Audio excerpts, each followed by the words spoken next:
오늘 예배 자리에 나오신 여러분들을 환영하고 축복합니다. 우리 옆에 교회들과 이렇게 인사하겠습니다. 주님께서 함께 하시길 바랍니다. 주님께서 함께 하시길 바랍니다. 오늘부터 민족의 큰 명절인 추석이 시작되었죠. 최근에 흥미로운 설문조사 하나를 보게 되었는데요. 성인 남녀 3,390명을 대상으로 명절에 부모님에게 가장 듣기 싫은 소리가 무엇인가에 대한 설문조사 결과였습니다. 1위가 무엇인지 아십니까? 너 앞으로의 계획이 뭐야? 그게 1위였다고 합니다. 2위는 취업은 언제쯤 할 거야? 였고 3위는 나 때는 말이야 였고 4위는 다 더 잘 되라고 하는 말이야. 그리고 5위는 결혼과 출산은 언제 할 거냐 라는 것이었습니다. 물론 부모님들이 자녀를 걱정하는 마음으로 이제 해주시는 말씀들이지만 이런 말들이 오히려 듣는 사람 입장에서는 부담스럽고 또 불편한 조언으로 들릴 수 있다는 것이겠죠. 그렇게 우리 신앙인들은 추석을 맞아 자녀가 부모님들에게 또는 부모가 자녀들에게 이런 따뜻한 축복의 대화를 나눴으면 좋겠다는 생각을 해봅니다. 부모님, 저의 부모님이 되어주셔서 감사합니다. 너가 내 자녀인 게 참 기쁘단다. 하나님이 너와 함께 하시기를 축복하며 기도한다. 이렇게 우리 입술이 세상적인 언어가 아니라 하나님의 은혜를 나누고 서로를 축복하는 말들이 흘러나와 여러분들이 나누는 모든 대화 속에 웃음과 기쁨이 넘치고 또한 우리를 대화를 들으시는 하나님께서 행복한 미소를 짓는 그런 복된 추석이 되기를 주님의 이름으로 축복합니다. 아멘. 어느 공동체에서나 갈등과 다툼은 존재합니다. 아주 작게는 가정에서부터 크게는 자기가 소속된 공동체까지 사람이 모인 곳이라면 늘 갈등과 다툼이 끊이지 않죠. 교회라고 해서 크게 다르지 않습니다. 교회도 사람들의 모임인지라 다양한 성격과 다양한 생각들 또 그동안 살아왔던 환경들이 모두 다르기 때문에 갈등과 다툼 더 나아가 불의와 폭력은 일어나기 마련이죠. 그래서 본문 1절에서 예수님이 뭐라고 말씀하셨습니까? 실족하게 하는 것이 없을 수 있다라고 하지 않으시고 실족하게 하는 것이 없을 수 없다라고 단호하게 말씀하셨던 것입니다. 여기서 실족하게 한다라는 말은 걸려 넘어지게 한다, 죄를 짓게 한다 라는 뜻인데 어떤 공동체라도 누군가로부터 실족당할 수 있고 반대로 내가 누군가를 실족하게 하는 일이 반드시 있을 수밖에 없다는 말씀이죠. 이어서 예수님은 만약 너가 누군가를 실족하게 한다면 차라리 연자맷돌이 그 목에 매어 바다에 던져지는 것이 낫다 라고 아주 강한 어조로 말씀하시게 되는데요. 근데 이 말씀은 실제로 연자맷돌을 목에 메고 바다에 빠져 죽으라는 것이 아니라 그만큼 누군가를 실족하게 하는 죄가 중하다는 것을 의미하는 것이죠. 실족하게 하는 일이 없도록 스스로 조심하라고 말씀하셨던 것입니다. 근데 사실 우리들이 가진 가장 큰 문제가 무엇인지 아십니까? 내가 누군가로부터 실족당한 일이 있을 수는 있어도 내가 누군가를 실족하게 하지는 않는다라고 굳게 믿는다는 것이죠. 성경의 그 대표적인 인물들이 누구입니까? 바로 바리새인과 서기관들이었습니다. 예수님의 눈으로 보면 지극히 작은 자였던 세리와 또 죄인들을 실족해 한 사람들은 다름 아닌 바리새인과 서기관들이었습니다. 이들이야말로 연자맷돌을 쥐고 바다에 던져져야 할 큰 죄를 지은 사람들이었지만 그들은 도리어 자신이 아닌 세리와 죄인들을 향해 이 영원히 용서받지 못할 사람들, 지옥에 떨어져만 하는 사람들 이렇게 그들을 정죄하고 율법에 큰 짐을 지었던 것이죠. 그래서 예수님은 이들을 위해 하나의 귀한 가르침을 주시는데요. 3절 말씀입니다. 바로 용서하라는 것이었습니다. 이 용서하라는 단어는 원어로 아페스, 죄가를 모두 탕감해준다라는 의미가 담긴 단어입니다. 그런데 이것은 아주 단순하게 그냥 탕감해준다 해서 끝나는 것이 아니라 두 번 다시 그 죄에 대하여 묻지 않는다라는 그런 의미가 있는 단어입니다. 그리고 4절을 보면 예수님이 또 이렇게 말씀하시죠. 하루에 7번이라도 내게 죄를 짓고 7번 내게 돌아와 내가 회개하노라 하거든 용서하라. 평행 본문인 마태복음 18장 22절에서도 예수님은 7번뿐 아니라 7번을 70번까지도 용서하라라고 말씀하시게 됩니다. 근데 여러분, 우리가 잘 알듯 성경에서 7이라는 숫자는 일반적인 숫자의 개념이 아니라 무제한의 수를 의미합니다. 끝이 없다는 거예요. 당시 유대인의 탈무드에서도 용서를 남용하지 않기 위해 3번 용서하는 것을 최선의 용서라고 제한을 뒀습니다. 왜냐하면 상대방이 어차피 또 용서해 줄 거잖아 라고 생각하면서 회개 없이 죄를 반복할 수 있기 때문이었죠. 예수님은 그 제한마저도 다 철폐하셨던 것입니다. 그러니까 오늘 예수님의 말씀은 용서에는 한계가 있을 수 없으며, 그리고 용서했다면 다시는 그 죄에 대하여 묻지 말아야 한다라는 말씀이었던 것입니다. 그렇다면 여러분 예수님이 요구하시는 이 용서, 이 무제한적인 용서를 하실 수 있습니까? 본문 4절을 보면 만일 하루에 7번이라는 말씀이 나오는데, 이게 나의 이야기였다고 한번 가정해 보십시오. 어떤 사람이 나에게 죄를 짓고 다시 찾아와 용서를 구합니다. 잘못했습니다. 다시 안 그러겠습니다. 그래서 용서해 주었다고 칩시다. 그런데 얼마 지나지 않아 그 사람이 또 잘못을 범합니다. 이번에도 회개한 그를 용서해 주었습니다. 그런데 돌아서자마자 또 죄를 짓고 찾아와 용서를 구한 건 아닙니까? 그러니까 이런 과정을 하루에 무려 7번이나 반복했다는 거예요. 아까 말씀드렸듯 7번은 무제한의 수입니다. 그러니까 무제한 수의 죄를 하루 동안에 계속해서 반복한다는 거예요. 그렇다면 여러분, 이런 사람을 보면 어떤 마음이 드십니까? 만약 저였다면 이 사람이 지금 장난하나? 내가 이런 사람을 용서해야 하나? 그 사람의 진정성을 의심하며 용서를 거부할 것입니다. 근데 여러분, 용서하라는 예수님의 말씀 속에는 사실 아주 중요한 메시지가 하나 담겨져 있습니다. 그것은 바로 내가 누군가를 용서하기 이전에 우리가 이미 주님으로부터 한없이 용서를 받은 사람임을 기억해야만 한다는 것이죠. 우리의 지난 삶을 돌아보면 주님 앞에 얼마나 많은 죄를 짓고 또 지었습니까? 만약 주님께서 우리 회개의 진정성을 의심하셨다면 우리는 결코 죄를 용서받지 못했을 것이고 당장의 심판을 받았을 것이 분명합니다. 그럼에도 불구하고 우리가 지금 이렇게 살아갈 수 있는 이유가 무엇입니까?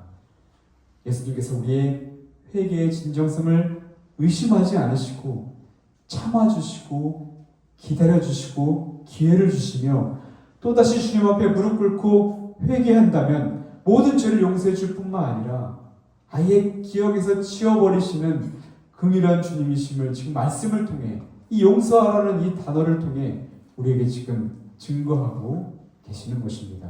다시 말해, 주님이 십자가에 달리신 것은 우리의 죄를 씻기 위함이었고 그의 죽음은 우리를 용서하기 위함이었으며, 그리고 지금도 우리의 수많은 허물들을 보시고도 용서의 은혜를 베푸기를 기다리고 계신다는 것을 너희가 먼저 기억하라는 말씀이라는 것이죠.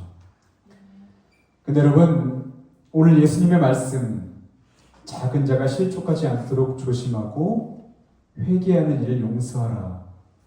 예수님의 이 말씀은 사실 근본적으로 우리의 마음을 무겁게 만드는 말씀입니다. 왜냐하면 이 용서의 명령은 인간의 본성을 거스르는 요구이며, 나의 마음에 깊은 상처를 준 사람을, 그것도 반복해서 상처를 준 사람을 아무 조건 없이 용서한다는 것은 불가능한 것이기 때문입니다. 이것은 우리뿐만 아니라 오늘 본문에 등장하는 제자들도 마찬가지였습니다. 용서하라는 가르침을 들은 후 제자들이 예수님께 요청한 것이 무엇이었습니까? 바로 믿음을 달라는 것이었습니다. 더 큰 믿음을 주시면 다른 일을 실족하지 않게 하고 죄 지은 사람이 있어도 계속해서 용서해 줄 수 있다는 것이었습니다. 그런데 제자들의 요구에 예수님의 대답이 무엇이었습니까? 그래, 믿음을 주겠다가 아니라 뜬금없이 겨자씨 비유를 말씀해 주시게 됩니다. 6절 한번 보십시오. 너에게 겨자씨 하나일 만한 믿음이 있었더라면 이 뽕나무더러 뿌리가 뽑혀 바다에 심기어라 하였을 것이요 그것이 너에게 순종하였으리라. 아멘. 예수님이 이 비유를 말씀하신 이유는 믿음을 달라는 제자들의 의도가 잘못되었음을 아셨기 때문이었습니다. 제자들은 믿음을 마치 자기가 갖게 되는 능력으로 착각했던 것이죠. 믿음만 주시면 내가 용서하겠습니다. 더 큰 믿음만 주신다면 그 능력으로 내가 어떤 일을 해 보이겠습니다. 마치 모세나 엘리야처럼 자신들도 어떤 큰 능력을 행할 수 있는 줄로만 알았던 것입니다. 하지만 예수님의 비유를 다시 한번 잘 들어보십시오. 예수님은 너희들이 많은 믿음, 큰 믿음이 아니라 겨자씨만한 믿음만 있다면 이 뽕나무를 뿌리째 뽑아 바다에 심을 수 있다고 말씀합니다. 여러분, 이스라엘에서 뽕나무는 자라면 뿌리부터 시작해서 11m가 자라는 아주 큰 나무로 사람 힘으로 그것을 뽑고 옮기는 것은 불가능한 나무라고 합니다. 한마디로 뽕나무를 뽑아서 바다로 옮긴다는 것은 터무니없는 불가능한 그런 인간으로서는 가능할 수 없다라는 그런 말씀이죠. 그러니까 지금 예수님의 말씀은 능력은 너희에게서 나오는 것이 아니다. 겨자씨만한 믿음, 작지만 살아있는 믿음으로 하나님만 신뢰해라. 그러면 하나님께서 도우실 것이다 라는 말씀이었던 것입니다. 오늘 예수님의 말씀은 큰 그림으로 보면 사실 누가복음 15장 1절부터 시작해서 누가복음 17장, 오늘 보면 17장 10절까지가 한 묶음입니다. 예수님은 같은 자리에서 같은 청중에게 한 번에 이어서 하신 말씀이었습니다. 여기서 예수님의 말씀들을 돌아보면 15장에서 잃어버린 양, 잃어버린 동전, 잃어버린 아들의 이야기, 그리고 16장에서는 부자와 거지 나사로 이야기를 하셨고, 오늘 본문에서는 작은 자를 실족치 않게 하고 무조건 용서하라는 말씀을 다 하신 후에 마지막으로 하신 말씀이 바로 겨자씨 같은 믿음에 대한 말씀이었습니다. 근데 여러분 생각해 보십시오. 예수님이 그동안 하셨던 모든 비유와 가르침들은 사실 우리의 능력으로는 불가능한 일들이었습니다. 인간이 가지고 있는 능력으로는 도무지 할 수 없는 일들이었습니다. 그래서 이런 우리에게 주님은 마지막으로 아주 단호하게 말씀하셨던 것이죠. 하나님을 신뢰하라 라고 말입니다. 잃어버린 양과 잃어버린 동전, 잃어버린 아들을 애타게 찾고 기다리시는 하나님, 하나님의 도움이라는 이름을 가진 나사로처럼 소망을 품고 사는 자를 언제든지 붙드시고 천국으로 인도하시는 하나님, 아무리 죄인일지라도 회개하고 돌아오면 언제든지 용서하고 맞아주시는 그 하나님, 이런 제한 없는 용서, 제한 없는 사랑의 그 하나님을 더욱 굳게 믿고 신뢰하라고 말입니다. 바라면 하나님께서 우리와 함께 하시고 도우신다는 겨자씨 믿음이 여러분과 함께 하기를 간절히 바라고 축복합니다. 먼저는 용서하기 힘들어하는 이들을 보며 나야말로 주님으로부터 한없는 용서를 받은 사람임을 깨닫게 되기를 바랍니다. 무엇보다 남을 실족해 하지 않기 위해 나부터 주님께 꼭 붙어있는 사람이 되기를 소망합니다. 그렇게 성령님 의지하여 나를 실족해 한 이를 위해 진정으로 기도하며 그들에게도 회개의 은혜, 죄사함의 은혜가 주어지기를 주님의 이름으로 축복합니다. 아멘. 용서하라는 주님의 무거운 명령 앞에서 우리의 마음을 따뜻하게 누려줄 이혜인 수녀의 시 한 편을 나누며 말씀을 마칠까 합니다. 서로 사랑하면 언제라도 봄이라는 시입니다. 얼굴 표정이 어둡고 말이 거친 사람은 마음이 춥기 때문입니다. 마음이 추운 사람은 자신을 따뜻하게 맞아주는 사람을 만나면 마음의 문을 열고 어린아이와 같이 순수한 미소를 짓습니다. 여러분, 이 시를 읽으면 누가 가장 먼저 떠오르십니까? 저는 우리 예수님이 떠올랐습니다. 주님을 만나기 전 우리의 마음은 얼마나 차가웠습니까? 죄로 인해 어두워진 얼굴, 이기심으로 가득 차 거칠기만 했던 우리의 말과 행동들, 우리야말로 마음이 꽁꽁 얼어붙어 있었던 사람들이었습니다. 그런데 주님은 우리가 먼저 마음의 문을 열기를 기다려주지 않으셨습니다. 우리가 여전히 죄인 되었을 때, 하나님과 원수 되었을 때 주님이 우리에게 먼저 찾아와 주셨습니다. 우리를 정죄하고 심판하지 않으시고 오히려 따뜻한 손을 먼저 내밀어 주셨습니다. 그 주님의 따뜻한 환대와 사랑과 무조건적인 용서가 있었기에 우리의 얼어붙었던 마음이 녹아내리고 비로소 어린 아이와 같은 행복한 미소를 되찾을 수 있었던 것입니다. 사랑하는 여러분, 주님은 오늘 우리에게 말씀합니다. 내가 너희에게 먼저 다가가 따뜻한 손을 내밀었듯이 너희도 마음이 추운 자들에게 다가가 먼저 손을 내밀어다오. 우리를 실족하게 하고 도저히 용서할 수 없을 것 같은 그 사람, 어쩌면 그 사람이야말로 지금 마음이 가장 추운 사람일지도 모르겠습니다. 바라기는 우리의 얼굴이 원수의 얼굴처럼 똑같이 일그러지는 대신 먼저 손 내미시는 주님의 얼굴을 닮아 해같이 별같이 빛나기를 소망합니다. 그렇게 성령님의 도우심으로 우리가 이웃에게 먼저 손을 내밀 때 그리스도의 사랑으로 그들의 얼어붙은 마음이 녹아내리며 찬양과 기쁨이 넘치는 복된 순간을 우리 모두가 맞이하게 되기를 주님의 이름으로 축복합니다. 아멘. 기도하겠습니다. 은혜의 주님, 우리를 먼저 용서하신 당신의 사랑을 기억합니다.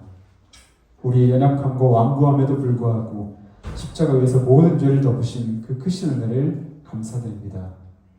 이제는 받은 은혜에 감사하는 부익한 종의 마음으로 우리를 신촉하게 한 이들을 용서하게 하시고 원수의 얼굴에서 나를 먼저 한없이 용서하신 주님의 얼굴을 발견하게 하여 주옵소서.